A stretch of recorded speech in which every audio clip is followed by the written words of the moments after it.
And in the studio with Olive and I today, we have one of Africa's finest dancers, choreographers, impersonators, and also a coach of the Dance Academy. It is the one and only Hilary Jackson. Thank you so much for joining us. How are you doing today? I'm fine. Please, let's just show everybody that shaku shaku you gave us upstairs real quick. I'm already still in the Jackson mood, you know. Give it to us, just a quick 5-second one. Please close up and no, continue. They have not caught you on close up. You have to continue until they catch you on close up. Yeah, exactly. Have you guys seen a shaku that sweet? Can your shaku ever? Can your shaku ever? It's great to have you on the show. Thank you so much. I'm happy to be here. Great. So let's get into it. So let's start off with the beginning of your career. How did Hilary Jackson get into dance? I started dancing since the age of 12, right back then in school. You are the first person that didn't start when you were from your mother's womb in a long time. That's good. I started from 12 years old, and then I was in primary 6. I love coming to the front of the class and do the moonwalk, and my friends would say, wow, this guy, Hilary Jackson. I like going to birthday parties, winning prizes like chocolates, you know, and all that, and all style like that. So when I got to secondary school, I started presenting my school in dance competitions, and I was standing out. That's how it all started. Amazing. And then you decided to add the name Jackson to your name? Or is that your father's name? No, not really. Hilary is the name. Okay. Hilary. My real names are Hilary Chinonso Uzoka. But my friends would say, since you look like Jackson, you like doing like Jackson, I like keeping the Jerichois and, you know, changing different hairstyles. They said, okay, let's call him Hilary Jackson. So what intrigued or fascinated you about Michael Jackson? Wow. What really intrigued me was, first, his moonwalk. When I was young, I used to think he was using tires under those shoes. So whenever he does that, and I'm watching that on TV, there's this program they call Sunday Rendezvous on TV then. So when I keep watching it, I was like, man, what is this? I told my mom, get me those shoes that has tires. He would say, no, that's not real. That thing you're seeing is moonwalk. He's doing it like the shoes, no shoes like tires. I was not believing it until the day I started trying it in the parlor, and I found out I was getting it gradually. And before I know, I love his style. I see myself being different. When I go out there, they see me special. They treat me special. They give me like 3 chocolates, 4 chocolates. They give other kids 1 chocolate. So I feel like, oh, I think Jackson is good. So it's making a way call for me you. Jackson. That's really good, though. That's really good. And you also impersonate him, like we were saying. So, yeah, you impersonate him with the dance moves, but do you also impersonate him with the voice? Oh, not really. You know, I can't be like Michael Jackson. Yeah. I have to be sincere. He's the only one, the greatest dance legendary, you know. But I believe that with his style, you know, infused to I do dance combinations. I do popping, I do locking, I do dubstep, I do Michael Jackson, and I do Nigerian circular dances. But I found out that when I took that Michael Jackson legacy, I was different. I was seen in a different perspective, not like other dancers. You know, shaku shaku comes and go, shoki comes and go, but Michael Jackson remains. So that style makes it look different. So I decided to stay, you know, 50% with Michael Jackson's style.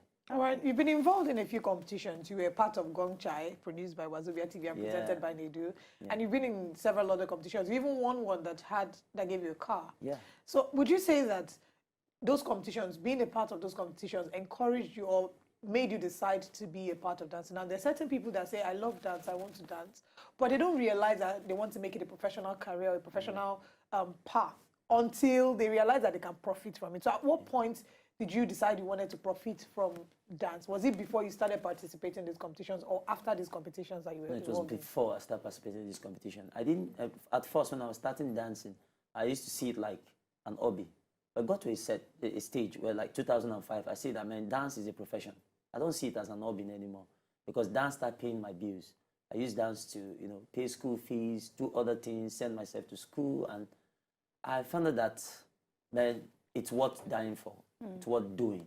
If I take dance as an hobby, I would not have passion for it. I would be doing it for the money. But without the money, when we do free shows, the passion was just there. So when the competition came on board, man, it was just easy for me. It was just like the same thing I keep doing when I was entertaining my fans. So I was not doing it after the competition. I started doing it before the competition. So do you believe that there are challenges that dancers face in the entertainment industry in Nigeria today that maybe they wouldn't face in other parts of the world? What would you say are the hardest and greatest challenges that you have to face as a dancer trying to become possibly the greatest African dancer of all time? Well, the challenges I go through is that they don't value dancers for now. We are not giving that space to showcase ourselves like we want to. Thank God for the comedians, for the musicians and all that, you know. When they do the musical videos, they want dancers to feature in. But you find out that when they show you on TV, it's no more than 15 seconds. you know. So the challenge in dance in Nigeria is really ethic, because people don't give you that room to, you know, express the way you want it. So the challenge is here is that we need a platform for God to give us that platform for us to showcase ourselves. We need a show of our own. I don't think it's God that will give you that platform. I think you guys would have to create a platform. Yeah, definitely, we have to, but we need investors too. We need people who to believe in dance. It's people that sign Wizkid and Co. You know, we want people to sign dancers as well. In overseas, they sign dancers. A company can say, okay, I want to sign you to be a dance ambassador for this brand. Give us a show, create a content, and before you know, dance have a stage. Like for instance, DTS with Hilary Jackson, Dance to Stardom with Hilary Jackson, a TV program, a stage, people pay ticket to come watch. You see dances like hip hop, salsa, ballet, contemporary, and so on. That's an idea you just put out there. Maybe you should actually work on it. Now, there are people who have charted a path, you know, created their own name through dance. We have the likes of Kathy, who is a Guinness World Breaker through dance. We also had the likes of Pinky Debbie, who broke a record last year. Jason attempted last year as well. So there are several people who have found a way to want to break through in the dance industry. Do you at any point in the future think you'll be competing for a Guinness World Record? Or what other feats should we expect from you? Well, by the special grace of God, in the future, I intend to enter the Guinness Book of Record, but in a different style. Apart from Kathy doing the energetic thing, getting there, she's exceptional. We have the likes of Kathy, the likes of Don Flex, we have the likes of Ijodi, we have the likes of Eukalina, so many dancers. Ice. Wow, wonderful, wonderful, wonderful. That's a legend in dance. We have Victor Fulu, we have Danzi, we have Boss DNMT.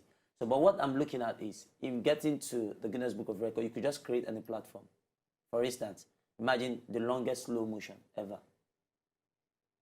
That could give you a platform. Or the best impersonator of Michael Jackson. Something like that. But being in a Guinness Book of Records is not only an achievement, but my own achievement is impacting others to stand up, for dance to stand in Nigeria, for dance to have a solid say.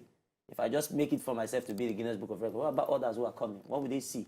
So we need to create a platform, just like the likes of Ebenezer Obey, the Sonia Day, Two-Face, they created a platform for If you actually win that, you know, that would also be a way of creating a platform for other younger people. Because younger people will see you and see something to look up to. Like DJ Obi when he broke the world record for the longest DJ set. Sometimes it's a good thing to have within the profile, but then again, you have your own plans, Hilary. You know what you want to do. So quickly tell us, what do you want to do, or where do you see yourself going in the next 5 years? Yeah, what I want to do in the next 5 years, by the special grace of God, I want to create a platform of dance where dancers will be celebrated, where dancers will be called dance artists. We are tired of being called dancers. For instance, somebody will see he's a dancer, she's a dancer. Anybody can be a dancer. You're a dancer. But a dance artist is somebody who takes dance as a profession, who makes money from it, who creates other opportunities for other dancers to make money. So what I want to do is I want to create a platform, like I said, DTS with Hilary Jackson, where dancers will be celebrated. So, and we want to pick that, you know, out there, go to dancers on the street, people who see, who take dance like street dance, we want to take them to be a dance artist, that they can make money from it. They can be endorsed. So that's what I see. So how can people contact you for more information? How can people also get involved in your dance academy if they wish so? You want to contact me on Instagram at Hilary Jackson Dance. And my dance academy is Hilary Jackson Dance Academy. Hilary Jackson Dance. So you train people at your dance academy? Definitely. I teach people how to dance. I can teach you how to dance. Can you teach me how to do that, your shaku shaku? It's the sweetest one I've seen so far. Okay, like, I think that is how we're going to wrap up the show. Yeah. With Hilary teaching us his breakdance shaku shaku. To enjoy more of these our Ogbonge videos when you just watch, press this button to subscribe on top of our YouTube page. You go love am.